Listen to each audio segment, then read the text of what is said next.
स्वागत है आप सभी का आपके अपने YouTube channel tech study ITI में।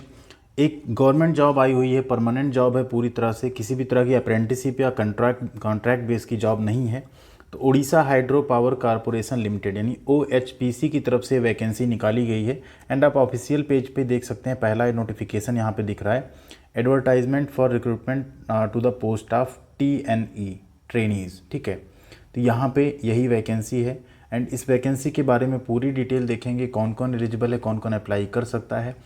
अच्छी नौकरी है, परमानेंट जॉब है। अगर आप एलिजिबल हैं तो आपको ज़रूर अप्लाई करना चाहिए एंड इसकी तैयारी भी आपको करनी चाहिए, क्योंकि ऐसे मौके बार बार नहीं आते हैं।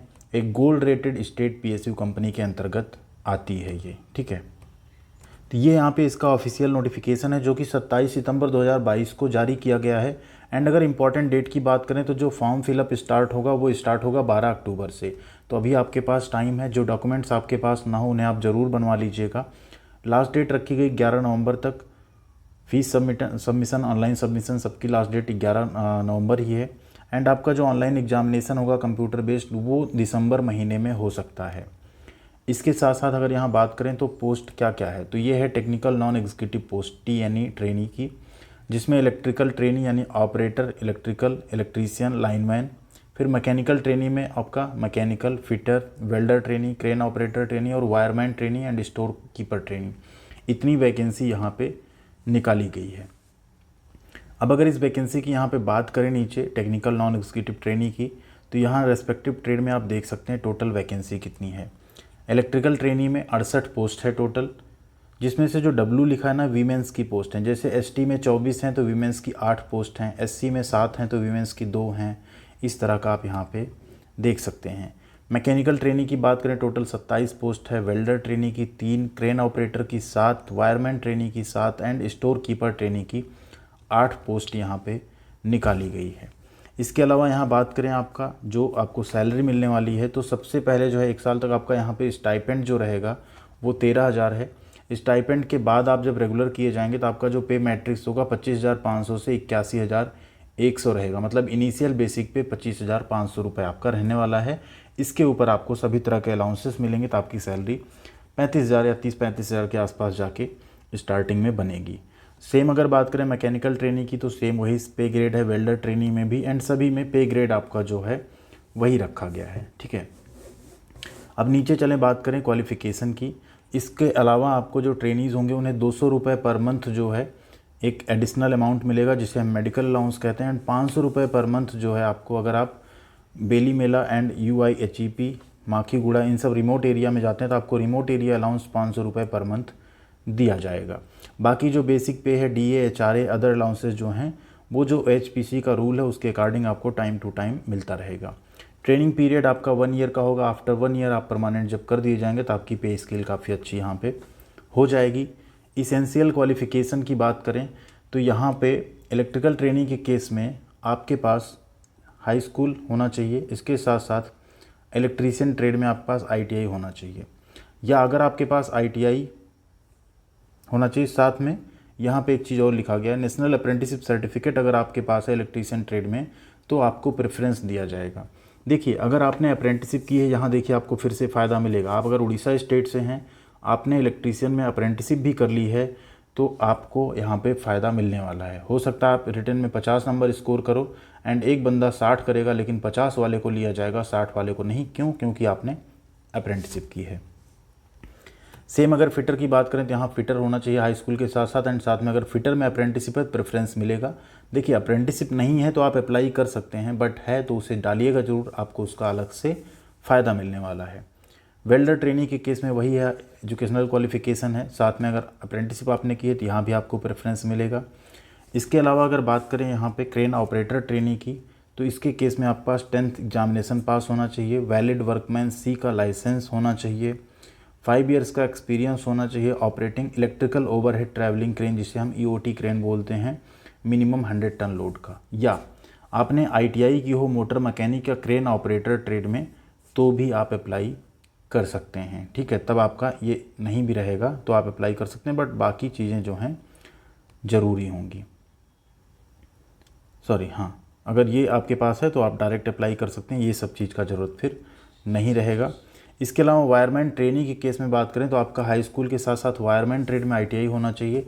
एंड अगर आपने अप्रेंटिसशिप किया है तो यस आपको वेटेज मिलेगा उसका। स्टोर कीपर की बात करें तो यहाँ पे 1 ईयर डिप्लोमा अगर आपने कंप्यूटर एप्लीकेशन में किया है या कॉमर्स में ग्रेजुएट है तो आप इसमें अप्लाई कर सकते हैं। अब नीचे एज की बात कर लेते हैं। तो एज जो रखी गई है वो 38 साल से ज़्यादा नहीं होना चाहिए एंड 18 से कम नहीं होना चाहिए। साथ ही आपकी कैटेगरी के अकॉर्डिंग आपको 5 ईयर्स एंड 10 ईयर्स का रिलैक्सेशन मिल जाएगा यहाँ पे।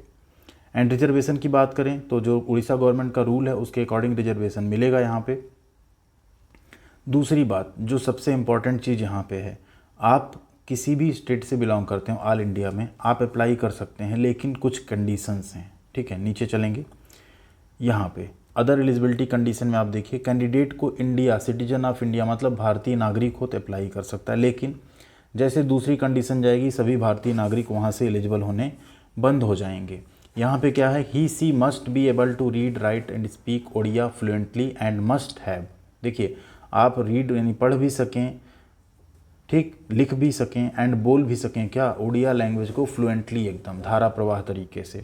साथ में आपने मिडिल स्कूल जो है उसमें उड़िया लैंग्वेज पास की हो, या आपने HSC में जो है उड़िया आपका मीडियम रहा हो, या आपने Odia as a language subject final examination class 7 में पास किया हो, या इसके साथ साथ है pass the test in Oriya and middle English school standard conducted by the school and mass education department of the government of Orissa.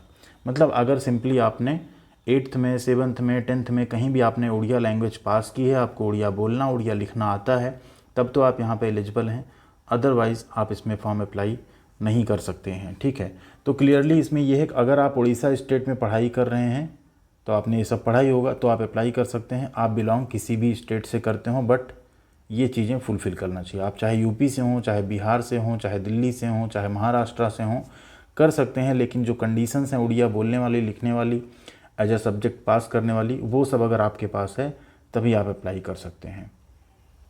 Selection process की बात करें तो 120 एक मल्टीपल चॉइस क्वेश्चंस का एक एग्जाम होगा आपका, जिसमें 40 question general awareness, quantitative aptitude and in सब के होंगे, और 80 क्वेश्चन आपके जो हैं सब्जेक्ट नॉलेज से रिलेटेड पूछे जाएंगे, जिसमें नेगेटिव मार्किंग भी होगी। 2 घंटे का टोटल ये आपका पेपर होगा। ठीक, सेंटर कहाँ रहेंगे एग्जामिनेशन के? सेंटर जो होंगे आपके वो भुवनेश्वर, कटक, राउरकेला, संबलपुर, बेरहमपुर, बलासोर यही रहेंगे। ठीक है, तो इनके अलावा और सेंटर्स आपको नहीं मिलेगा। कुछ और सिटीज़ बढ़ाई जा सकती हैं अगर एप्लीकेशन फॉर्म ज़्यादा पड़ेंगे तो। यहाँ पे अनरिजर्व कैटेगरी को जो है 500 रुपीज़ फीस पे करनी है। एंड इसके अलावा जो SC ST कैंडिडेट हैं या उड़ीसा के एंड PWD कैंडिडेट हैं उनका कोई पेमेंट यहाँ पे नहीं लगेगा फॉर्म भरने का। तो कौन कौन इसमें एलिजिबल, अगर आप लोग उड़ीसा स्टेट से बिलोंग करते हैं कमेंट सेक्शन में यस करके लिखिएगा। जैसे इसका फॉर्म अप्लाई होना स्टार्ट होता है आपके लिए हम फॉर्म अप्लाई करने का वीडियो लेके ज़रूर आ जाएंगे, जिससे आप आसानी से फॉर्म को अप्लाई कर सकें। ये जो फ़ोटो एडिट करने का यहाँ पे बात किया गया है, इसे आप अपने मोबाइल फ़ोन से आसानी से कर सकते हैं।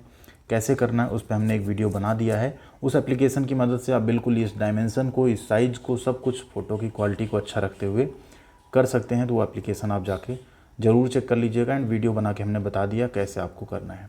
बाकी आप अपने सारे डॉक्यूमेंट्स रख लीजिएगा, जिससे आपको फॉर्म भरते टाइम कोई डिफ़िकल्टी का सामना ना करना पड़े। उम्मीद करते हैं इन्फॉर्मेशन एंड जानकारी आपको अच्छी लगी होगी, आपके लिए यूजफुल रही होगी। एंड जो भी कैंडिडेट उड़ीसा से बिलोंग करते हैं उनके लिए काफ़ी अच्छी गोल्डन अपॉर्चुनिटी है। तो आप लोग इसके लिए तैयारी भी करिएगा एंड फॉर्म अप्लाई करके इसमें आप लग जाइए इसकी भी तैयारी में, क्योंकि एग्ज़ाम की तैयारी कोई भी हो, आप जो नॉन टेक पढ़ते हैं, जो टेक्निकल पढ़ते हैं ना, वो सभी एग्जामिनेशंस में काम आता है। किसी स्पेशल तैयारी की आपको ज़रूरत नहीं है। जैसी तैयारी आप सभी एग्ज़ाम की कर रहे हैं वैसी तैयारी अपनी आप कंटिन्यू रखिए, ज़रूर आप सक्सेस होंगे। Thank you very much.